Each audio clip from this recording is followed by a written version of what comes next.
3 Wishes from the Fire. Once upon a time, there was a poor merchant who sold little to none.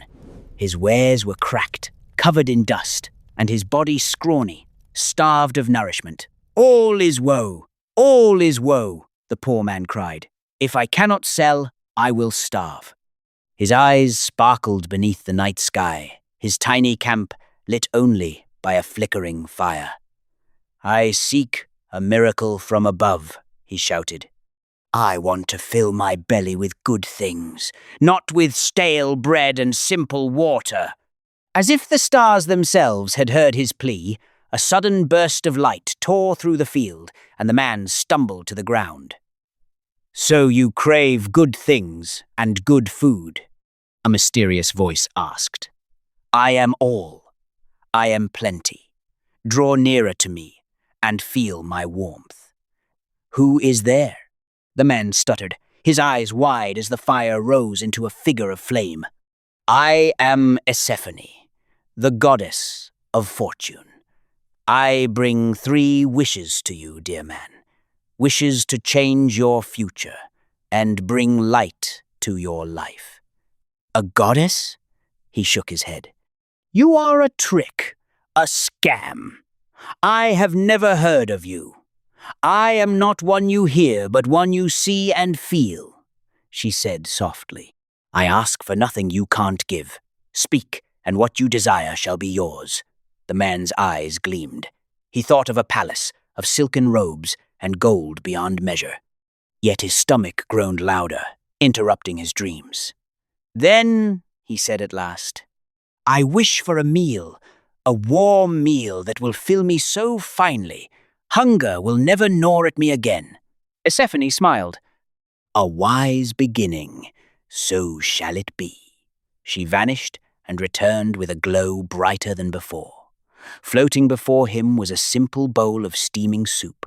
The man's face soured. "This is but potato soup. Where is the meat, the bread, the feast? Do not scorn it," Persephone said. "This meal is greater than any you have tasted. Eat, and you will hunger no more." Grudgingly, he ate.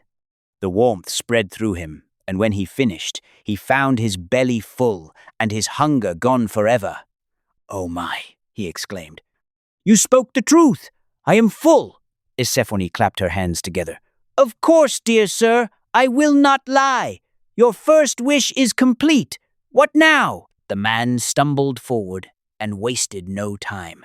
"I wish for riches, not just wealth, but to be the richest person in this town and beyond. I will shine with gold and silver no other can claim, in a palace by the sea." Persephone's flame flickered knowingly.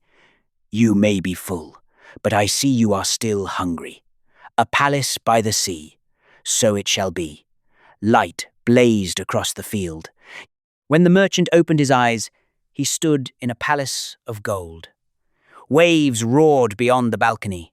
Silks clothed his body. His hair was long and gleaming. "The ocean!" he cried. "The palace, the gold, the silks.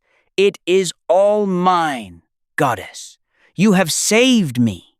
But when he turned to thank her, she was gone. "My savior, you leave too soon, but I will savor what I was given and live a good life." 3 years passed. The merchant, still rich beyond measure, ate and drank, though his belly never craved it. He dressed in silks, though he had no need, and spent his days throwing festivals and dancing upon his endless fortune. Servants bowed, brushed, and shined his crown, but soon whispers followed.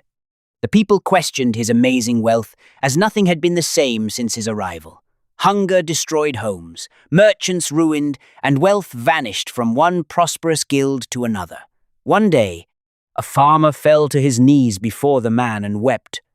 "My family is cursed. We eat and eat, but hunger never leaves us. For 3 years I have farmed, yet my children starve.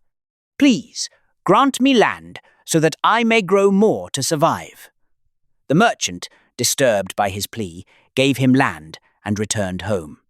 Another day, he met a woman selling fine goods. Her face was lined with sorrow. "I once led a guild of merchants," she said. "I lived in a humble house by the sea, but 3 years ago all was lost.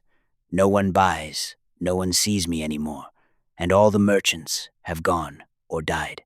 The man, disturbed, bought her wares, his hands trembling, and fled quickly despite her gratitude. In his home, he fell in front of his table and at last understood where his fortune had come from. The meals that filled his belly were stolen from the farmer's starving family. His palace and gold had drained the merchant's coffers. His plenty had been bought with their despair. He fell to the ground, weeping. "Woe is me!